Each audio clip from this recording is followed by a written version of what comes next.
चुनाव का मौसम नहीं है, चुनाव हो रहा है और ये दोनों भारतीय जनता पार्टी के कारनामों के कारण हो रहा है। आदरणीय परिवारजन, हेमंत कटारे जी ने अपनी बात कही। सत्यदेव कटारे जी को आप सब जानते हैं, उनके काम को, उनके व्यवहार को। मध्य प्रदेश के नेता प्रतिपक्ष तो रहे ही रहे, पर ब्राह्मणों के सबसे बड़े नेता के रूप में उन्होंने पूरे प्रदेश में और देश में अपना जो सम्मान बढ़ाया था, वो आप लोगों की कृपा और आप लोगों के सहयोग के कारण था। मुझे भी उनसे सीखने को बहुत कुछ मिला, क्योंकि दुर्भाग्यवश वो हमारे बीच में नहीं रहे। हेमंत जिस तरीके से विधानसभा के अंदर, विधानसभा के बाहर और खासकर हमारे ब्राह्मण समुदाय के भावनाओं का ध्यान रखते हुए एक लीड लेता है, मैं मानता हूं कि एक उभरता हुआ चेहरा है, ब्राह्मण समाज का एक अच्छा व्यक्तित्व है। मैं आज ज्यादा मेरा राजनीतिक अनुभव नहीं है, पर मैं बिल्कुल विश्वास के साथ ये कह सकता हूं कि आने वाले समय में हेमंत भैया का जो आज स्थान है मध्य प्रदेश की राजनीति में, एक दिन देश की राजनीति में इनका स्थान होगा। जोरदार तालियों से हम सब उनका स्वागत करें। आदरणीय अवधेश नायक जी, एक जबान का पक्का व्यक्ति कैसा होता है, कैसी एक बार जो बोल दिया उस पर अडिग होना होता है। और राजेंद्र भारती जी, जिनको दतिया की जनता ने विधायक बनाया, परिवर्तन लाया, आतंक को हराया, अहंकार को हराया, सत्ता के धनबल को हराया, सत्ता के मत को हराया, और एक गरीब ने अपना वोट दिया। अकूट धन संपत्ति के बाद भी 2.5 साल वो दर बदर कोर्ट के चक्कर काटते रहे। वो ग्वालियर से लेके जबलपुर, जबलपुर से लेके दिल्ली, दिल्ली से लेके भोपाल, सिर्फ आपने जो वोट दिया उसकी 2.5 साल रक्षा करते रहे।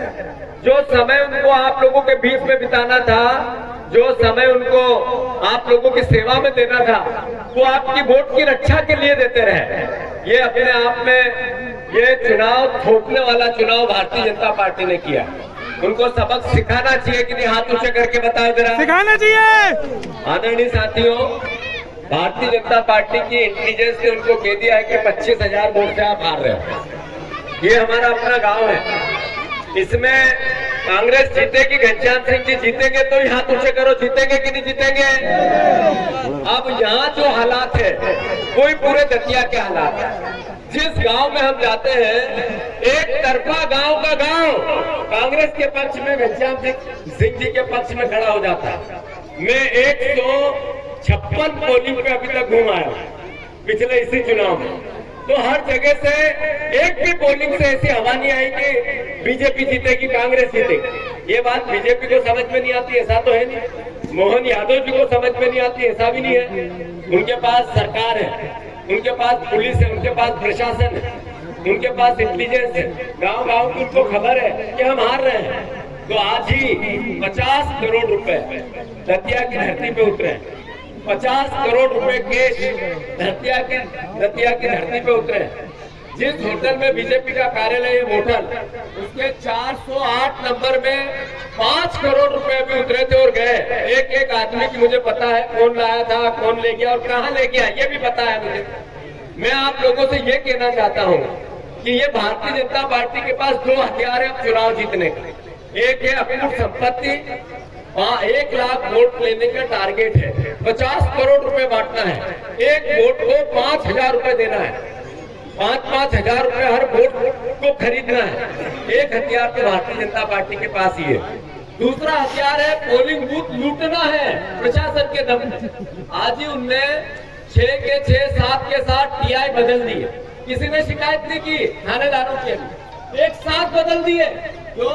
क्योंकि वो नरोत्तम मिश्रा जी के बहुत करीबी थे, उनने आतंक बचा रखा था उनसे। तो आप नरोत्तम मिश्रा पे भी उनको भरोसा नहीं है, तो नरोत्तम मिश्रा जी के टीआई एक साथ हटा दिए। अब अपने टीआई लाएंगे। वो टीआई की गाड़ी में, पुलिस की गाड़ी में पैसा पहुंचाएंगे, पुलिस की गाड़ी में दारू पहुंचाएंगे, पुलिस से, प्रशासन से बूथ लूटने का प्रयास करेंगे। भारतीय जनता पार्टी के पास ये दूसरा हथियार है। पहला हथियार है 50 करोड़ 5,000 रुपए में एक वोट खरीदना। दूसरा हथियार है बूथ को लूटना। दोनों परिस्थिति में फिर आप लोग क्या करोगे? कैसे बचाओगे चुनाव को? कैसे आपकी भावना को मत पेटी में मशीन में लेके जाओगे। इसके लिए आप सबको फिर से पुनर्विचार कार्यकर्ताओं को करना चाहिए। तो मैं आप सबसे आग्रह करता हूँ, ये लूट के माल का पैसा है। ये भारतीय जनता पार्टी तो ईमानदारों की पार्टी है। भारतीय आदरणीय साहब सिंह जी से मेरा आग्रह है, वो भी बैठे हैं, जरा तालियां बजा दो साहब सिंह जी के लिए। मैं अनुरोध करना चाहता हूँ कि भारतीय जनता पार्टी तो ईमानदारों की पार्टी है, नरेंद्र मोदी की पार्टी है, न खाऊंगा न खाने दूंगा की पार्टी है। भारतीय जनता पार्टी तो केवल और केवल राम मंदिर के चढ़ावे की चोरी करती है, बाकी सब ईमानदार हो। 50 करोड़ ये आए कहां से?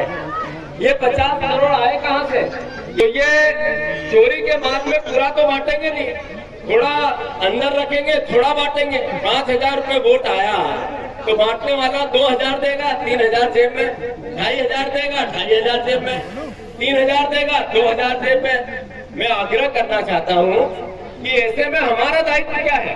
हमारा दायित्व है कि 5,000 नहीं बांटे, कॉलर पकड़ लो कि लेके आया 5,000 बांट रहा है 2,500, ये नहीं चलेगा। सही है कि गलत? उससे पहले गांव में जाओ, बांटने से पहले जाओ, घर घर कहो कि बीजेपी 5-5 हजार रुपए घर घर देना चाहती है। अभी 400, 804 नंबर मोटेल में 5 करोड़ रुपए आया था। पूरी इंटेलिजेंस के साथ मैं ये बात कह रहा हूँ। ये 25 मंत्रियों को तो लगाया, 25 मंत्री लगे हैं सरकार के यहाँ, उनको छोटे छोटे 10-10, 12-12 बूथ दिए और उनको कहा आपकी देखरेख में पैसे बटाओ। राकेश शुक्ला जी उनके साथ कौन घूम रहा है? इसी गांव की बेटी का हत्यारा उनके साथ साथ घूम रहा है मंत्री जी के। मैं गलत कह रहा हूँ? सही है कि गलत? ये उनके पिताजी बैठे हैं, ये उनके पिताजी बैठे हैं। आदरणीय हमारे बड़े भाई किशोरी लाल जी शर्मा, किशोरी शरण जी शर्मा, इनकी बेटी का हत्यारा मंत्री जी के साथ घूम रहा है यहाँ वोट मांगने के लिए। ये ऐसी पाखंडी सरकार है, ऐसे पाखंडी मंत्री है। हमारे गांव की बेटी के हत्यारे को जो मंत्री साथ लेके घूमे, क्या उसको हम वोट देंगे क्या? बस यही सवाल है। ये जो 25 मंत्री यहाँ लगे हैं, ये 25 के 25 भ्रष्ट है। ये 25 के 25 सिर्फ वोट खरीदने आए। अगर विकास होता तो फिर वोट को खरीदने पड़ता आपको, 25 मंत्रियों को तो लगाना पड़ता आपको। अरे आपने कहा था कि लाडली बहना के 3,000 देंगे, 3 साल हो गए, 1,500 किए। ये विकास है आपका? आपने कहा था 2700 के गेहूं खरीदेंगे, आज तक नहीं खरीदे। ये विकास है आपका?